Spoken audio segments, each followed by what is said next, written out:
I honestly don't know if the mask actually said that. I think it was actually the bad guy who put the mask on. Remember that? Look, there we are. Here we are. Here we are. We're live. In full effect. Oh, man. We're live. Hey, everybody. We're really super excited. Super excited here. Do a little unboxing. This is, if you can't tell already immediately, this is our very first time speaking live to anybody. Yes. So we are prepared with alcohol. Copious amounts. Copious amounts of alcohol. And by the way, I'm Shane. I'm Justin. Mm-hmm. I brought mood lighting. Kind of set the tone here. I feel like this was appropriate. Eerie. And I'm hoping we can kind of lure my cat Buster out. To be amongst us. Just to kind of for the unboxing. Set the mood. So here we are. We're going to be taking a look at Arkham Horror, Path to Carcosa. If it's not painfully apparent, there's going to be spoilers in this. Mm-hmm. Quite a bit of spoilage. Just player cards, though. No encounter cards. Correct. We're not going to do any of the encounter cards. We have not played yet, so we don't even want to spoil them for ourselves. Correct. All right. This is the second deluxe expansion in Arkham Horror. The first was Dunwich Legacy, which we played through all of, and it's great. It's one of the best, probably, board game experiences or card game experiences I've ever had. Agreed. Yeah. Loved it. I played primarily Secret cards, and you played... It was Guardian mostly, yes. So for Dunwich particularly, I played as Zoe. Guardian heavy, and you were playing as Rex. Yep, and Secret heavy, pretty much entirely Secret cards. So that's really most of the card pool that I know is the Secret cards. But yeah, agreed. Excited to see what's new and what we can expect from this new box. Yep. We've not played. I don't think we've played enough to really be super familiar with a lot of the other stuff. I know that you have played. You've played the Rogue a little bit. Yeah, Jenny, who was in the Dunwich Legacy. And she was really cool. I think I played about 3 scenarios solo or something like that. So I have some familiarity with the Rogue cards, and pretty much all of them, but we're not experts. We'll put it that way. For sure. I've played a little bit with Skids from the core set, and I've also played a little bit with Agnes from the core set, too, so I'm a little bit familiar with some of the Mystic cards, some of the Secret cards as well. But very excited to see. And this one, what is this? What color is this? It's actually a neutral character. Oh, boy! Yeah. Boy, let me ask you, before we get too far ahead of ourselves, and I don't want to put you on the spot, what are you most excited for, or maybe eager for, or kind of unexpected in this? I would say I am most eager just to see the card pool expand. So hopefully see it double, just to have more deck building options, as much as I love the theme of the game and the way story evolves. At the same time, I think it'll add new layers to the older expansions when you have more options for deck building. So you could take Rex and have a completely different deck potentially, and see how it plays out.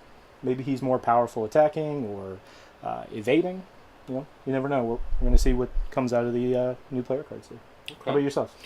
I think that I believe it was Where Doom Awaits, we were having a big issue where we had not really played very heavily into a character that evaded. Sure. That was something that we had avoided, and that was a big issue for us during that scenario in particular. I think that we kind of at the time we chalked it up to like maybe this is sort of an equalizer scenario. Maybe it's like if you were doing well, you aren't going to be doing well at the end of this one. But if we had been more prepared for that, and on when we get around to doing another run through of Dunwich, I would like to try something more like that. But I'm looking for, I think, more evade heavy and more seeker heavy rogue heavy cards in that. And the other thing that I'm really interested in is characters like Ashcan Pete, who are built for solo. I'm very interested in the dynamic of how 2 or more players playing solo characters could work. Yeah, on definitely. how they could diverge and then maybe come back to each other with cards like Stand Together. Yeah. Like how many of those sorts of cards that will help sort of tie together people who are maybe working on their own. I think those are 2 strategies that I'm really interested in checking out. I'd be interested in doing the same, running Ashcan Pete and Jenny, just because I think they're probably the 2 best solo characters, and see how that plays out, because we really min-maxed the first time playing Zoe and Rex. It was pretty much you attack, you engage, and I swipe clues, and I move us along through the agenda deck. Exactly. And when that didn't work out for us, things got hairy. Yeah, which Where Doom Awaits. All right, well, let's get into it. We're going to Path to Carcosa, brought to you by Chivas Regal. And go. Okay, so we're going to start with some of the Secret cards. So the character, so we're going to go through character, their signature asset, their weakness, and then goes through some of the actual player cards. So the character is Min Tai Fan. She's the secretary. She has 4 willpower, 4 intelligence, or 4 intellect, 2 combat, 2 agility. Her ability, reaction ability, after an investigator at your location commits a card to the skill test, that card gains a wild card icon until the end of the test. Limit once per investigator, limit once for each investigator per round. And her Elder Sign effect is +1. You may choose a skill card committed to this skill test to return it to its owner's hand after this test ends. Wow. Yep. That's any investigator at your location. Yep. Gets to use this benefit. Yep, absolutely. And that will play into her signature card, which we're coming into in just a second here. So we'll go ahead and put that there. Unfortunately, it's not oriented the best for you to see, but if you want, you can turn it sideways so it's at least readable. Yeah, we'll go ahead and put it this way so you can see the card text over there at least. Yeah, I think that'd be good. Okay, there we go. Cool. All right, so we're going to go ahead and get into her signature asset, which is... How does, let me ask, do you know off the top of your head how her stats compare to Daisy? To Daisy. Yeah, Daisy off the top of your head, or should I has look that up? 5 intellect. Okay. I think 3, either 2 or 3 willpower. Okay. 2 combat. I don't remember her agility. Okay. To be honest with you. Played a little bit with Daisy in a 4-player game, but not enough to remember exactly what it is. I know she has 5 for intellect. That I know. Okay. Daisy is 3522. Okay. 3522. Okay. Okay. Pretty much So this character has a slightly lower intellect, Yes. and that point is put into willpower. Yep. Okay. Yep. Okay. And so her signature asset is 3 costs. It's called Analytical Mind. It has 2 wildcard icons, which plays into her... I believe that plays into her ability. It says it can only go in her deck. You may commit 1 card to each skill test performed by an investigator at another location. And a reaction ability, after you commit exactly 1 card to a skill test, exhaust this card to draw 1 card. Wow. So that's great. So, yeah, it plays right into her ability, and you get to drop a card, and then at the same time... Let's get here. Oops. Yeah, that sounds really interesting in that... Drop a card and replenish it. That's what I was going to say. Yeah, that particularly is interesting with some of the hexes that were in Dunwich. Some of the hexes that would force cards out of your hand or mill your deck. So that's particularly interesting, too, that her abilities seem to both favor getting cards and applying cards in a more efficient way. Yeah. That's really cool. Absolutely. Very cool. All right, so let's jump into her weakness, which is the King in Yellow. It's an asset. It says Revelation. Put the King in Yellow into play in your threat area. It cannot leave play except through the reaction ability below. You cannot commit exactly 1 or 2 cards to a skill test. So you commit more. And the reaction is, after a skill test is successful in which Min Tai Fan has committed at least 6 matching skill icons for that test, you discard this. Wow. So if you build a deck with her that is really heavy on skill cards, the King in Yellow is going to flush them out of your deck. So you can't continue to spend them over the course of other rounds. Interesting. Yep. That's a real slap in the face from the benefit that I just listed. Yeah, that it is, which makes sense why it's her signature weakness. Yeah. All right. King in Yellow also, I'm not sure if you know, King in Yellow is not a Lovecraft book. Yep. I don't remember who it is. It's Chambers. It was Robert Whoa! Chambers. You're so smart! I think that's his name. Oh. I believe that's his name.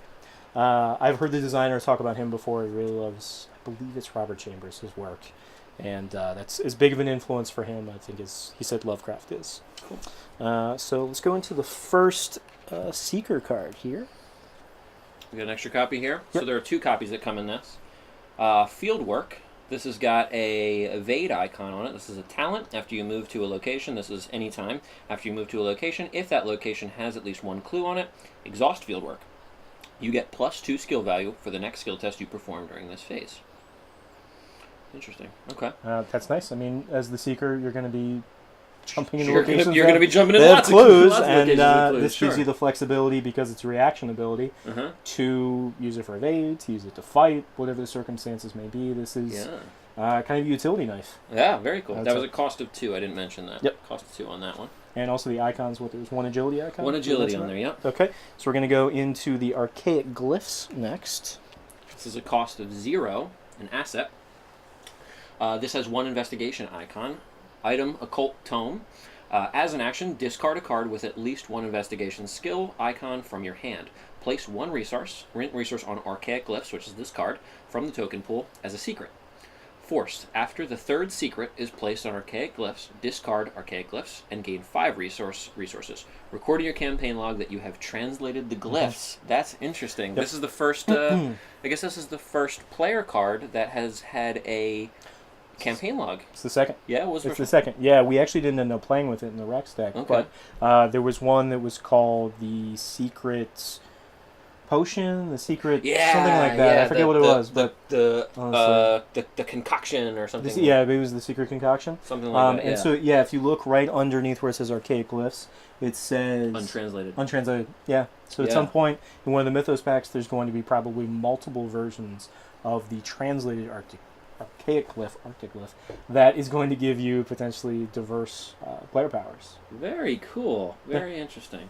But you have to discard skill cards that have investigation icons in order to do that. Yeah, that's the interesting. intellect icon. Yeah, that's very interesting.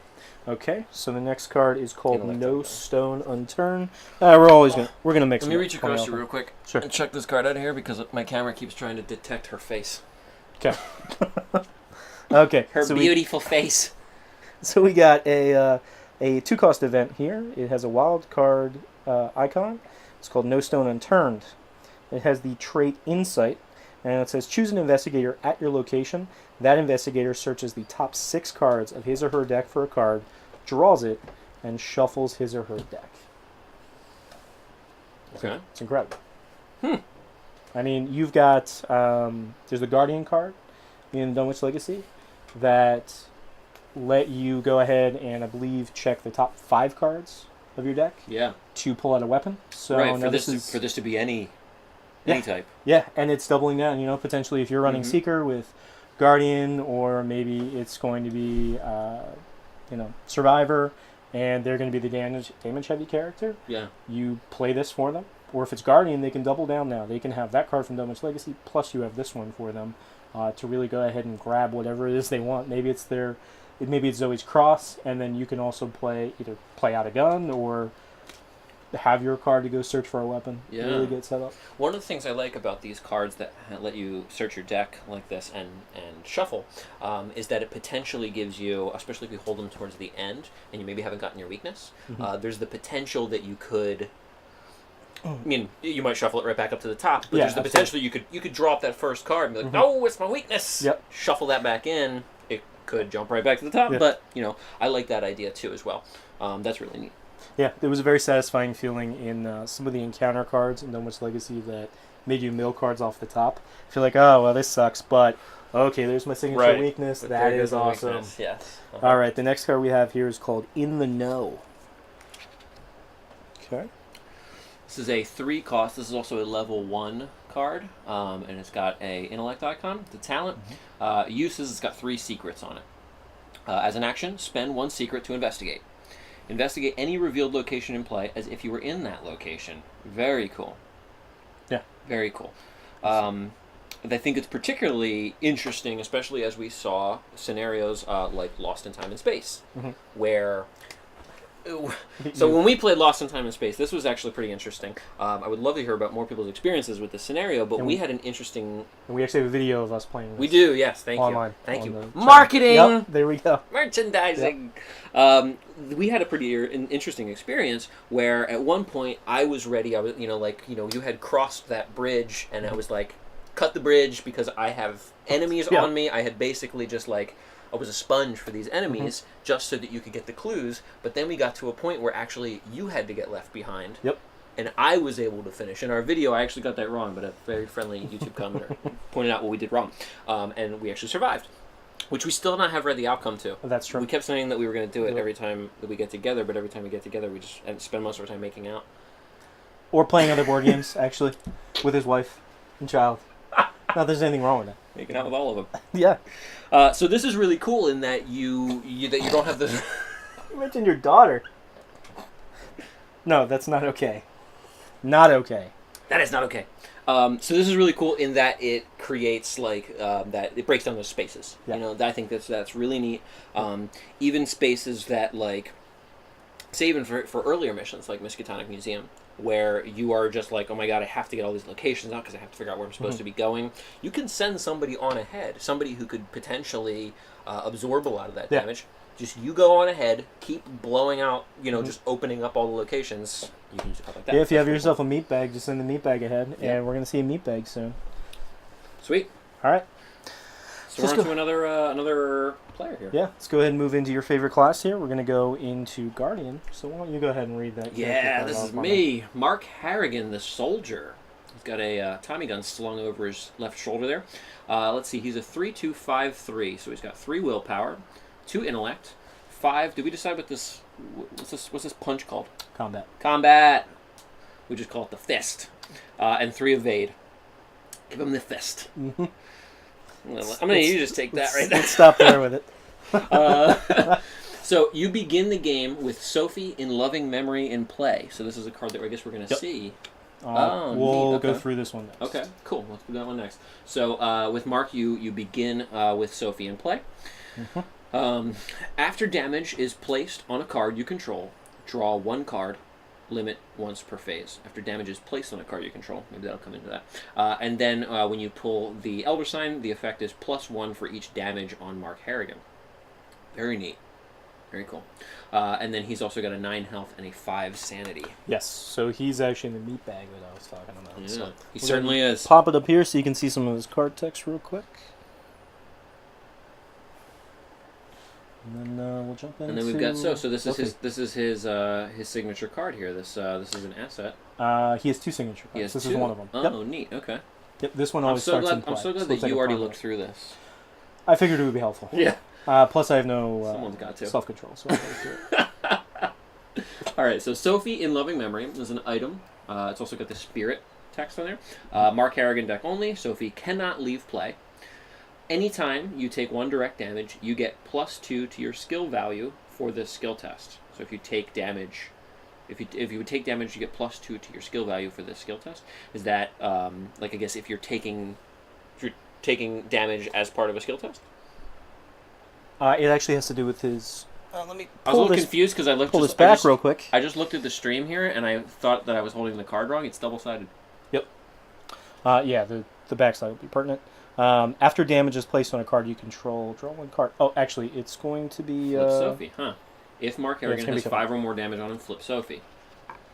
Turns to Sophie, it was all my fault. Sophie cannot leave play. You get -1 to each of your skills. Forced, if Mark Harrigan has 4 or less damage on him, flip Sophie. Wow, that is really cool. That is really cool. Okay, so that's the side it starts on, if you want to put that down first. Yep, this one right here. That is really cool. And this is, I have to say that this is one of the things that I have really, really, really enjoyed about Arkham Horror so far, is that we don't play a lot of role-playing games. I mean, if any. We've experimented with a couple, but I would say that, as far as we get into role-playing games, or anything that like a board game that has a role-playing aspect to it, or something that has a storytelling aspect, like Tales of the Arabian Nights, something like that, that the storytelling in this, to me, has been so satisfying. On top of it not detracting from the mechanics of the game. Yeah. Obviously we like a mechanically deep game. And stuff like that. That's so cool. It sounds miserable, and I can't wait to be miserable playing that character. It's like the first time we read the encounter card that, harkening back to it again, but it said mill cards. It was like, oh, that's cool. Yeah. Okay. Yep. See where this is going. We love nothing more than to fail miserably at Arkham Horror. It's one of our greatest joys. So that's one of his other signature cards right there. Okay. And this is not one that he starts with in play, so this would actually Correct. go into his deck. This has 4 combat icons. It's called the Home Front. It's a skill card. It's a skill card. Practiced, expert, Mark Harrigan deck only. If this skill test is successful during attack, move 1 damage from Mark Harrigan to the attacked enemy. Interesting. So when you get this out, you can potentially be flipping the Sophie card back and forth because you're taking damage off of Mark, moving it onto enemies, distributing enemies. So that's interesting. It's a one-time use because it's a skill card. But yeah, Right. Very cool. So you could do it once. Yep. His effect. Can you remind me what the text was on his effect about It was whenever he takes one. Let me see if I can. Yep. Whenever Well done. After damage is placed on a card you control, it doesn't even have to be him. Draw one card. Interesting. Okay. Cool. All right. Interesting. To the side there. Very cool. All right, and we'll pop the home front up there. And then we're going to get lastly into signature weakness. Yeah, that was a cool card. That's interesting. Yep. Okay, so this is a treachery, shell shock, flaw, revelation. For every 2 damage on you, take 1 horror. And the flavor text on there is, of course, a nod to Fallout. Get to the chopper. No, oh, war never changes. War never changes. Excellent. Excelente. Excelente. But you see right away, I mean, if you build up Mark such that he can take 10 damage, you pull this, he has He's fucked. 5 sanity. He's immediately dead. Yeah. Yep. That's cool. Really, really cool. Ah, man. You know how at the beginning of this I said I was excited to play some rogue cards? Looks like you're going to take that back. I take that all back. Yep. I want to play Mark. Give me that Mark. I'll at least be original enough and hack. Okay. Let's get into some of the Guardian cards here. So, first thing we got is the 32 Colt. It is a 3-cost asset. It has a combat icon, traits, item, weapon, firearm. It takes up just 1 hand slot, has 6 uses, which are ammo, and for an action, you spend 1 ammo to fight, and you deal +1 damage for this attack. Okay. So, it's cheap, which is nice. Gets a lot of ammo. It doesn't give you a combat boost, unlike some of the other guns. Right. And also, since you're using an action to fight, that won't be buffed by other cards to say when you fight, get +1. Right. You do have to use it as a fight. I think a lot of the other gun cards, I think they are in action because you need to spend the ammo on them. One thing that's interesting about the Colt is that it actually it has 6 ammo, which I think that most of the guns, like Roland's gun, I think has 3. I think it's like 4. Is it? I think it's 4, yeah. Okay. I think it costs 4 and you get 4. Okay. I think the Springfield rifle, I think, has 4 also. Possibly. We never played with that The one. shotgun, I think, has 2.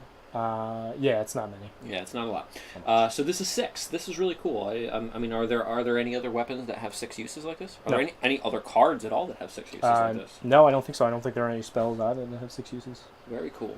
And if you have the extra, it's called extra ammo or extra ammunition card, you could go ahead and just pop that for 10 ammo or something like that. Sure.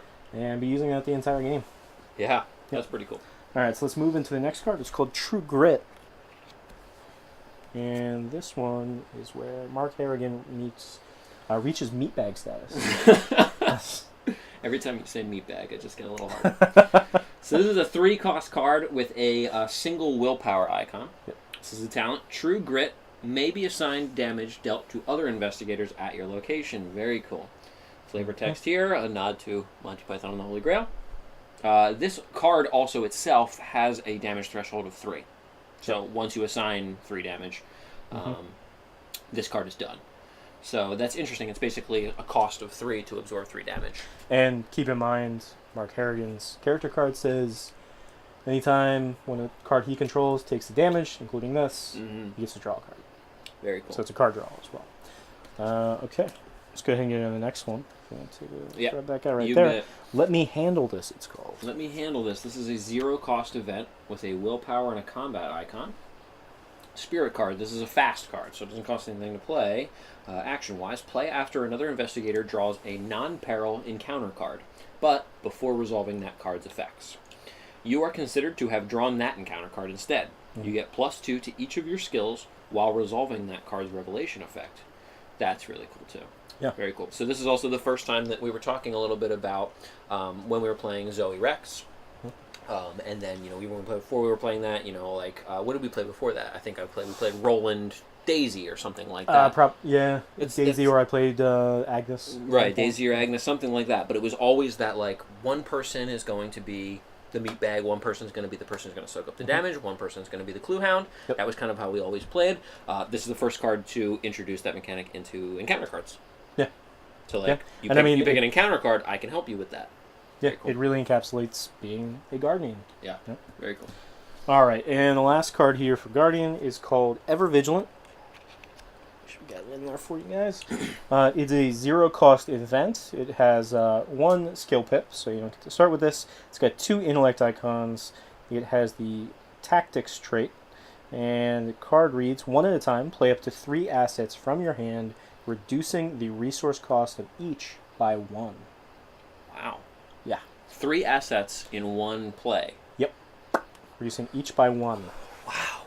So that whole idea of Seeker having the card that lets you go ahead and grab an asset out, which was whatever it was.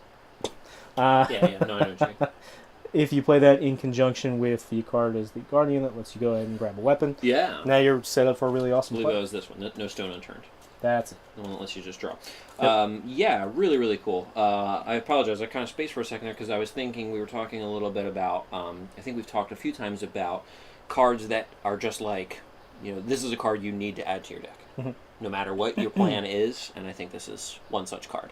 Yeah. And it's like, I can't see a reason why you would not add this card into your deck. Yeah, action compression. Reduces costs. It's an econ buildup. So. And if you remember when I was playing Zoe, and 2 intellect icons for a Guardian character. Yeah, that's really cool. This is a really, really versatile card. When I was playing Zoe, that was one of my big ideas behind the build of the deck, was that I wanted to be able to get actions out. Obviously, you know what my deck always hinged on, what I would always mulligan to get. Yep. Leo DeLuca. Yep. Leo DeLuca. That cost us many times. Yeah. So many first turns spent taking an action or taking a resource so I could play Leo DeLuca out. Yeah. And then not be able to play a weapon. And then not be able to play a weapon, which would snowball into misery. Yeah. Yep. Exactly. Every single time. What can I say? I'm a real sadist when it comes to this game. But this is really cool. This is really up my alley, especially for my Guardian builds, that I really like to be able to minimize the amount of effort and the amount of actions it takes me. Cards like Shortcut, cards that would basically let me just like throw off the shackles, get where I needed to get, do what I need to do something quickly. Even like I really favored weapons that would give me extra damage too, because it's like I just don't want to waste the actions. Yeah. I do not want to waste the actions, and cards like that really, really cool. Yeah. Okay, Awesome. So we're ready to jump into the next class here. We're in the Rogue. So, jump into Rogue. Safina Rousseau, she's the painter. Her stats here are 4 willpower, 2 intellect, 2 combat, 4 agility. Card reads, Forced. When you withdraw your opening hand, this is pretty wild, draw 13 cards instead. Whoa! Choose up to 5 events to place beneath this card, your character card, and keep 8 cards as your opening hand. Discard the rest. You cannot mulligan. Huh. Yep. And that's not optional. That's how you have to do that. Forced. You have to do that. There's more here. As an action, you can choose an event beneath this card and draw it. Does not provoke attacks of opportunity. So you've got really good events on a leash, ready whenever you need them. And then her Elder effect is +3. You may choose an event beneath this card and draw it. She has 5 health and 9 sanity. Wow, really cool. Thematically, such a cool rogue card. Mm-hmm. Such a cool rogue card. Yeah, drawing 13 cards, choose up to 5 events. That's an ability to me that also really encapsulates what a rogue does. How a rogue should be played. That's a really cool card. Yeah, sneaky, swift. You have you have the cards when they're needed. For whatever situation you want to. Very cool. Okay, and her signature asset, well, it's a signature card, is an event. Costs nothing. It has a willpower icon, agility icon, and a wildcard icon. It is traded, it's called the Painted World. It is traded as a spell. It's her deck only, cannot be placed beneath her. so it can't be in your opening hand. Place beneath her. Okay. It says, play the Painted World as an exact copy of a non-exceptional event that is beneath Safina Rousseau. Remove the Painted World from the game instead of discard it. Huh. So you proc a bunch of really good events, and you get... Basically get an extra copy of it. but you get 3 copies of them. Wow. Yep. So... Can I see her character card real quick? Absolutely. I want to see if there are any special rules on how her deck is built. Mm-hmm. Deck size 33. Yep. Makes sense. Yeah. Very cool. You get that all those in. Very neat. Cool. And her signature weakness is Treachery, Stars of Hyades. Yeah, sure. Let's go with Hyades. Hyades. Sounds good. Weakness, traded Curse, Revelation, randomly choose an event beneath Safina Rousseau and remove it from the game. If you cannot, take 1 damage and 1 horror. If your deck has 5 or more cards in it, shuffle Star of Hyades back into your deck instead of discarding it. So it's that annoying Rex mechanic where your weakness sucks, and then you just continue to throw it back in your deck, and it keeps coming back at you. Yeah. That was a really, really interesting way for that weakness to work out. The way the Rex's weakness would keep coming back, because if you get it early enough, it really sets the tone for the rest of that scenario. Yeah, that was brutal sometimes because Rex, you're trying to get that. You're trying to win by 2 or more, and Rex's Curse is going to prevent that from happening. Yeah. With any regularity.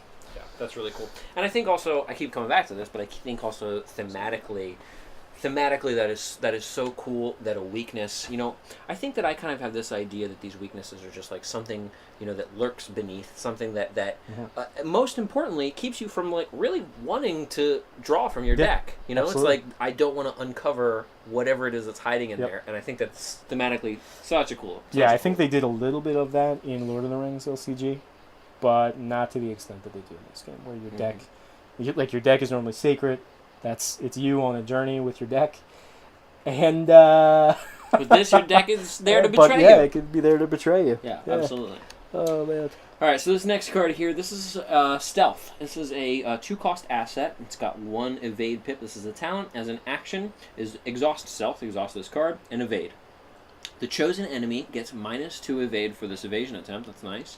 If you successfully evade the enemy, disengage with it, but do not exhaust it. Until the end of the turn, that enemy cannot engage with you. So it stays upright. What's the opposite of exhausted? Ready. It stays ready, and you are no longer engaged with it, which could potentially, let you, do something that's not going to provoke an attack of opportunity, escape from it, something like that. Yeah. Very cool. Yeah. Now I guess it's a little situational in that if you and your fellow investigators are at the same location, you go ahead and stealth it, and then boom. Engage with whoever else is there. But that being said, if you're doing a solo or you're each going different paths and kind of taking on the scenario separately, then it's great. Yep. The flexibility that card offers is really cool.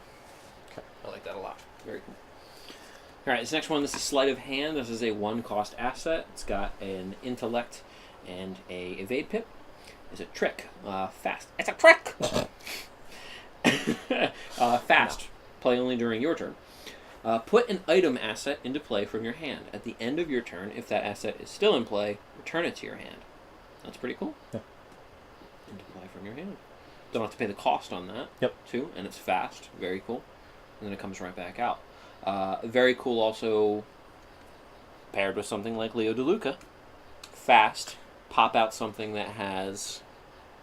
Maybe, like even say, for example, say that you pop out, and this is also a level 0 card, so it's something that could go in a Guardian deck. Let's say you pop out the Colt, it's got 6 shots, you fire 4 of them, pop the Colt back into your hand, you don't have to pay anything for the Colt. That's awesome. This kid knows how to play the game. Let's put that over there.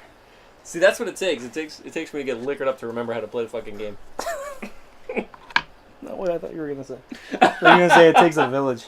Okay, our next card here is called Daring Maneuver.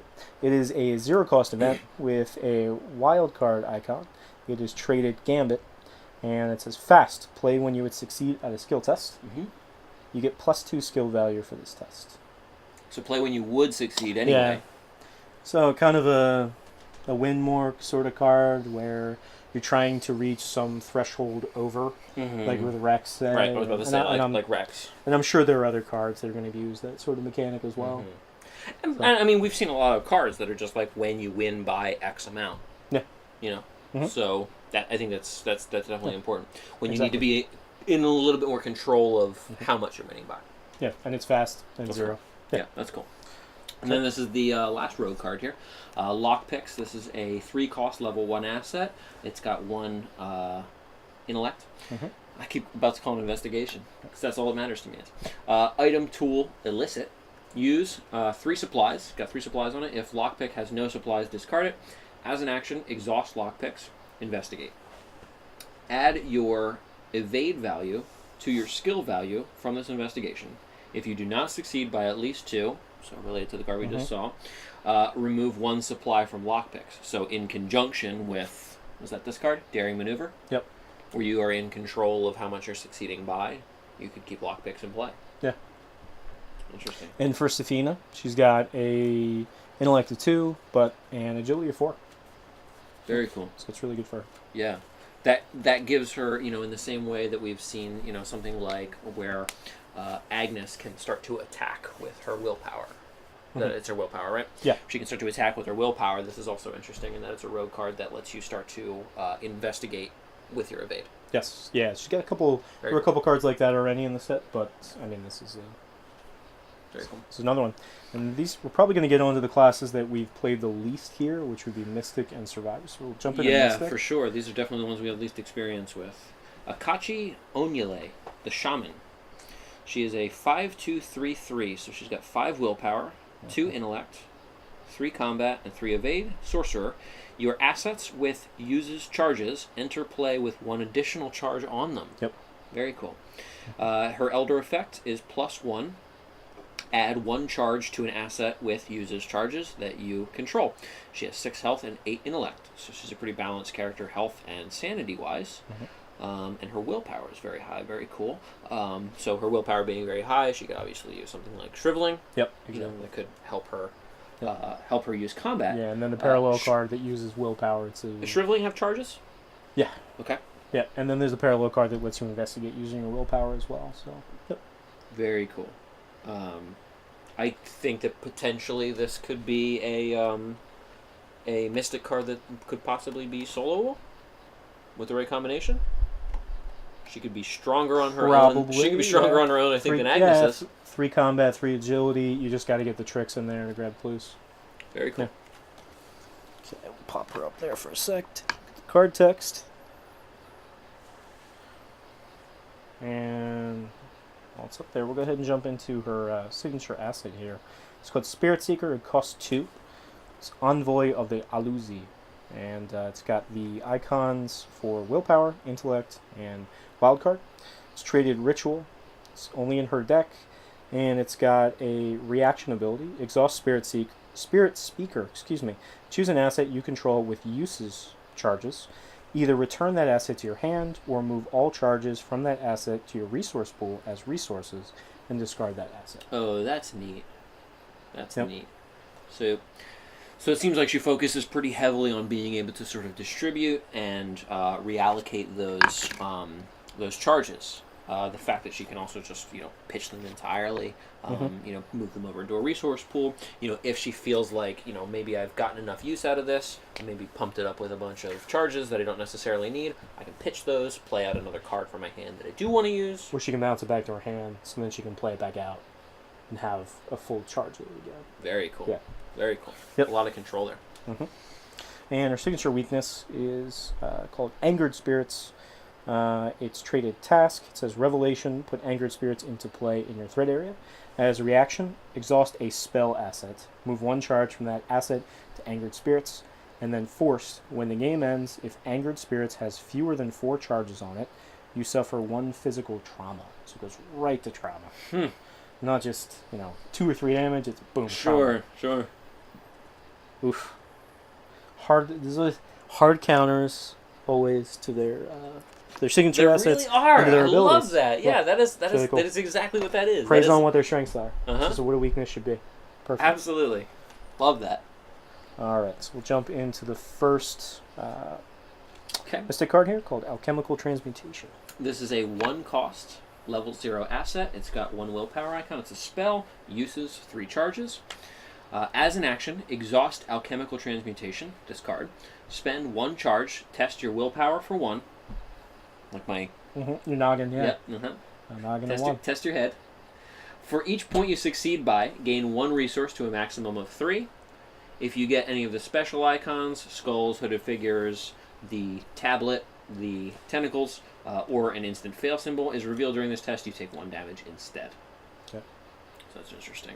Okay. If you succeed, you gain 1 resource. So, economy, resource generation. Yeah. Pretty cool. Very nice. Okay. Next card is called Uncage the Soul. This is a 0 cost. 0, level 0. It's got 2 willpower tests. It's a spirit card. Play a spell or ritual card from your hand, reducing its resource cost by 3, which is pretty cool. So spell or ritual, for example, Alchemical Transmutation that we just talked about, that is a spell card. It only costs 1. But, you know, the next card that we've got here is a spell card that also has 3. So it's like you can play that for free. That's pretty cool. Again, you know, as with the Guardian cards, these are cards that I like. Cards that, you know, efficiency. Reducers. Yeah. And it seems like all the classes are getting them now. That's great. Very cool. Yeah. Okay. Next card is called Astral Travel. And this is a 3-cost event. Has a willpower icon, agility icon. It's a traded spell. And it's got it says move, so it allows you to move. Move to any revealed location and reveal a random token from the chaos pack. If you reveal any of the special tokens, skull, hood, tablet, tentacles, fail symbol, you must discard an item or ally asset you control. If you cannot, take 1 damage. Okay. So if you reveal... Do you think this is something that you would see a lot of allies coming out with? Any revealed location. Mystics? Having allies in general? Or well, one of the things that I was specifically mentioning about this card is that this seems like a more soloable mystic.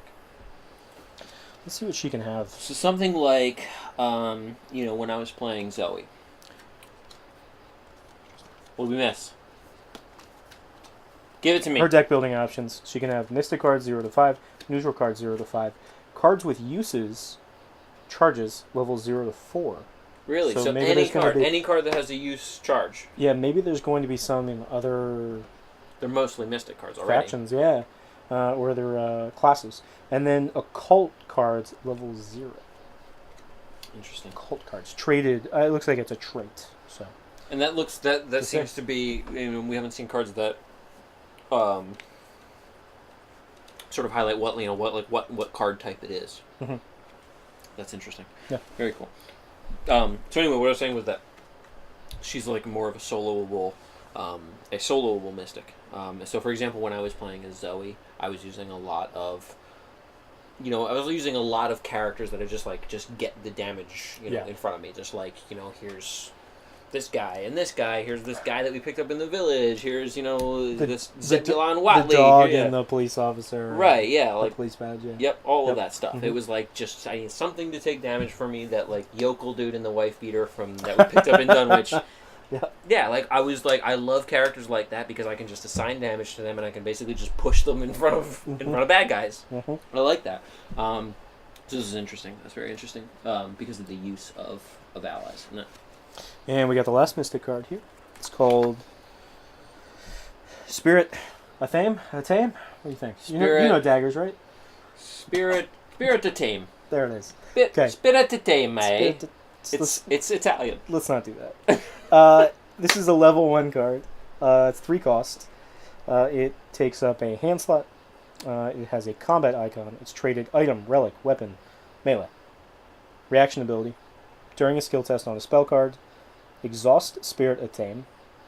Spirit Attain. It's exhausted, and you get +2 skill value for this test. Okay. So this can just be buffing your shriveling and whatever other spells you might be using to get. It's got a little more. Oh, sorry. And it's got fuck off me. Ah, God, I'm gonna hit the table and knock all the cards everywhere. You fool. I like. You I wonderful made a fool. specific mention to use 2 different tables so we wouldn't keep hitting the cards. Yep. And I knew I was then gonna you get tried rowdy. to bash it all. And it has an action: exhaust this card to fight, and you get +2 combat for this attack.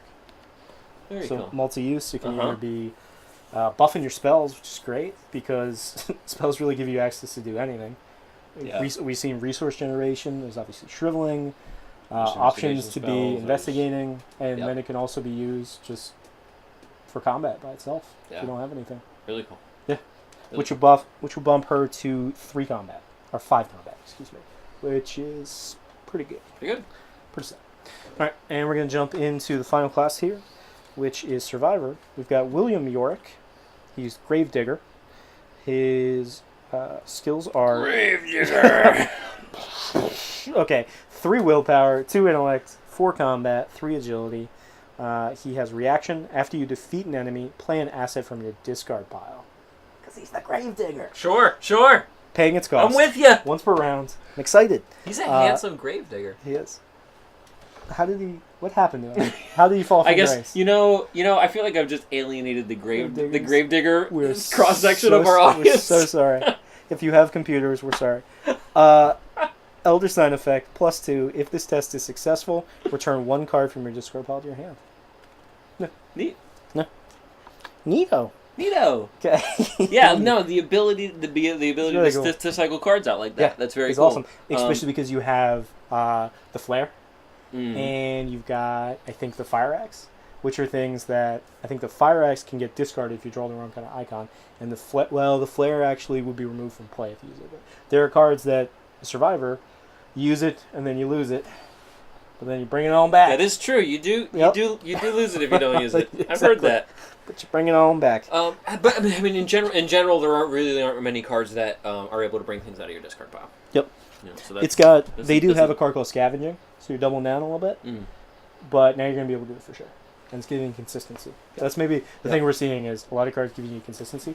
Pull cards, reduce cost for economy, which is really cool. Also, one of the other cards in this set that has provided a little bit of a defense against milling. You know, if there's hexes that mill your Yeah, that mill that's your true. deck. Yep, Yeah. good point. His signature card here is an event, 0 cost. It's called Bury Them Deep. It's got a willpower man, icon, so metal. combat icon. I know, this would be the next Black Dahlia Murder album. Wildcard icon.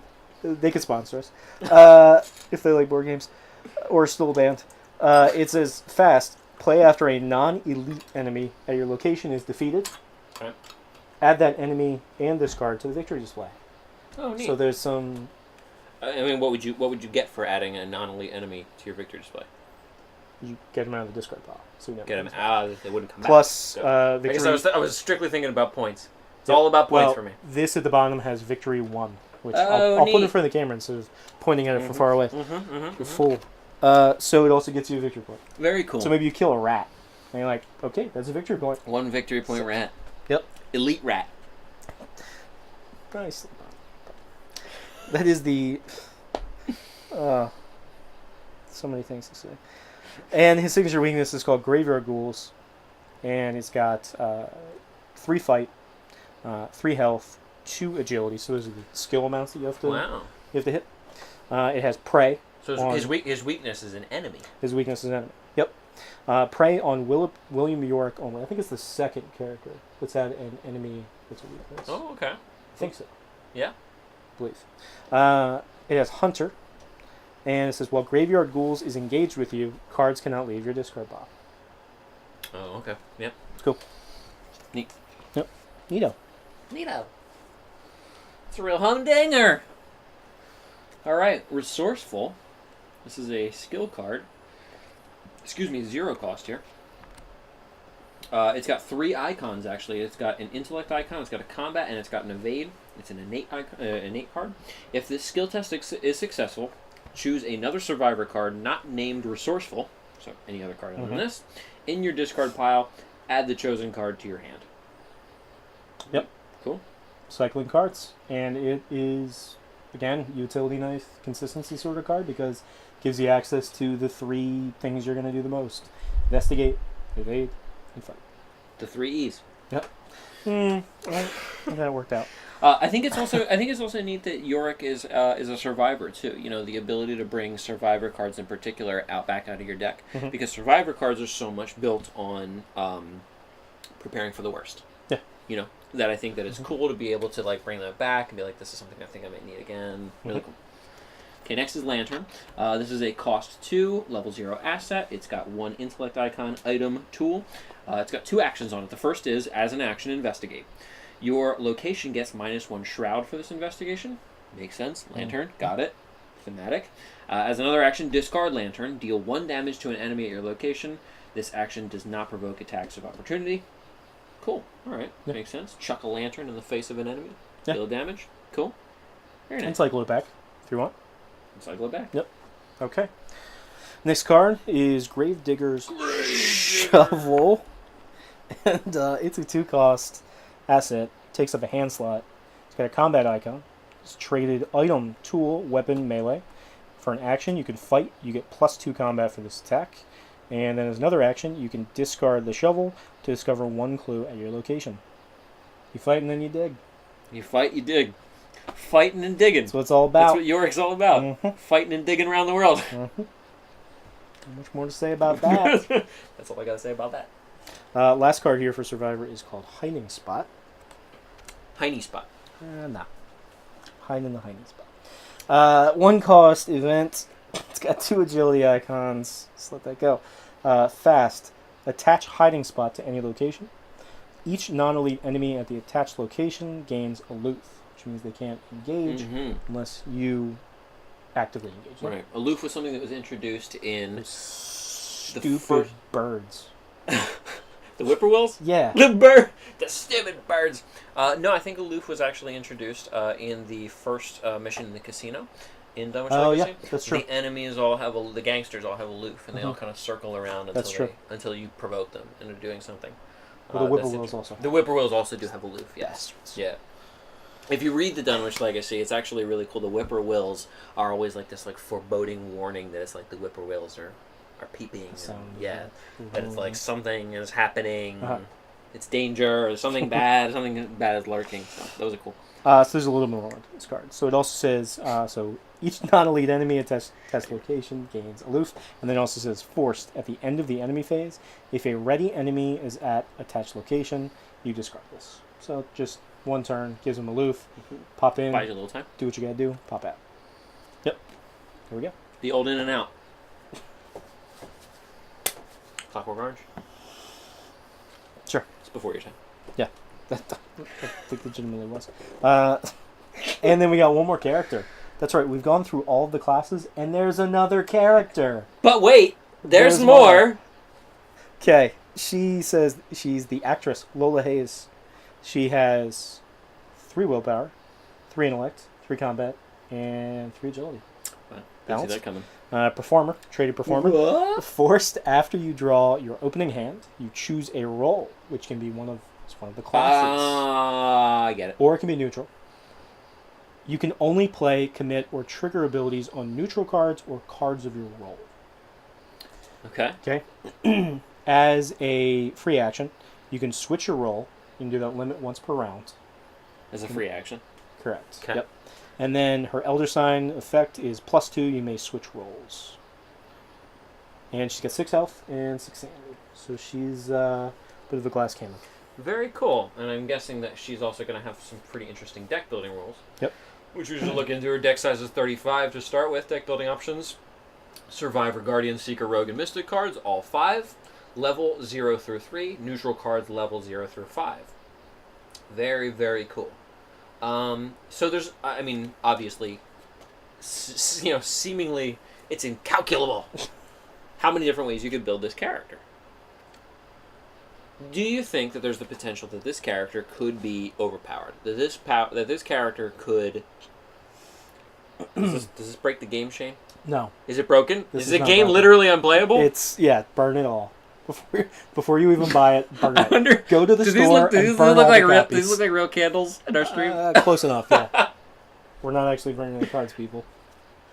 But we could, if we wanted to. We could. And we'll see how the rest of this goes.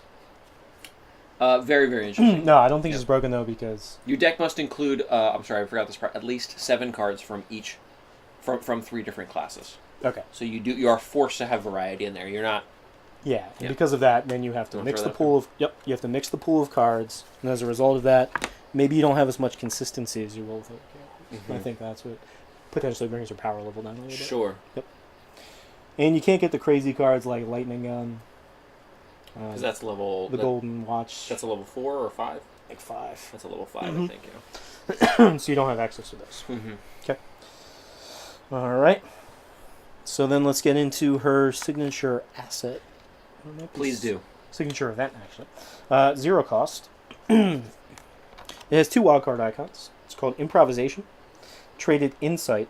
I wonder if that's ever going to come up. There are a lot of Insight cards. Fast. Play only during your turn. Switch your role until the end of your turn. Reduce the resource cost of the next card you play of your role by 3, and then draw a card. What? No. Again, she gets a reducer, and she gets also access makes to sense. all the other reducers. Mm-hmm. And she gets to draw that, replenish her hand. Yeah. And you get 2 copies of it. So you can see from the one up there. Put that there. Okay. Last card is her signature weakness. It's called Crisis of This Identity. is the last card? This is the last I card. don't want this stream to be over. Well, we could go through all the encounter cards. Why don't we just do everything we did again? Sorry. Yeah, I mean, we did it so poorly. Let's try again for the good people. It's a weakness. It's Traded Madness. Revelation. Discard all cards you control of your current role. It's called Crisis of Identity. Mm-hmm. Mm-hmm. Then Makes discard sense. the top card of your deck. Switch your role to the class of the discarded card. If the discarded card is a weakness, switch your role to neutral. Flavor text. I've played so many roles. Madness is to be expected. That's neat. That is neat. Very cool. Neato. So, we're done. We've gone through it. We don't know anything about the encounters here. No. So I guess we're pretty much just judging everything that we've seen off Yes. of everything that we know already. Yep. From what I understand, there are 2 scenarios in the box. Okay. Which would be the same as Dunwich Legacy. Mm-hmm. From there, then, you're going to have to buy the individual Mythos packs, as you may be aware. There'll be 6 of them in the cycle, as usual. And, that's all we really know about the Yeah, we don't storyline really know so too far. much. Yeah. What are you most excited to play with from what we've seen? Probably maybe the Mystic character. That was what I was gonna say. Yeah, I'm Mystic character. so interested. I'm so interested to play this Mystic character, Akachi Onyele. I'm very, very excited to play with this character. This seems really cool. Obviously, I'm very excited about Mark Harrigan. I think that is a really cool character. William York would be next for me. I like the idea of being able to cycle back cards. Sure. I think that Yep. feels like really card gamey. You're doing Sure. a lot of tricky things. Yes, no, that's a Right, good so- point. That's something that is very card gamey. That's not really been seen in Yep. this. Yep. That like even going back to Magic. You've got cards that let you cycle out of your discard Yep. pile. That when things are dead, they're not quite dead. Mhm. And I think that's a very cool addition. I think that in terms of what you were expecting out of this, in terms of cards that increase the card pool in a satisfying way. Definitely. There's a lot of Yep. really, really cool and satisfying additions to the card pool in this. And then in terms of what I was looking for of soloable characters and evade characters. Yeah. Stuff that would kind of just add a little bit more variety to that meta of just like one person's got to attack, one person's got to get the clues, and Yeah. that's got to be it. Really cool. I think this adds a really cool amount of variety, and I cannot wait to play. Arkham Horrors. Chivas Regal presents The Path to Carcosa. The Path to Carcosa. Shane, play us out.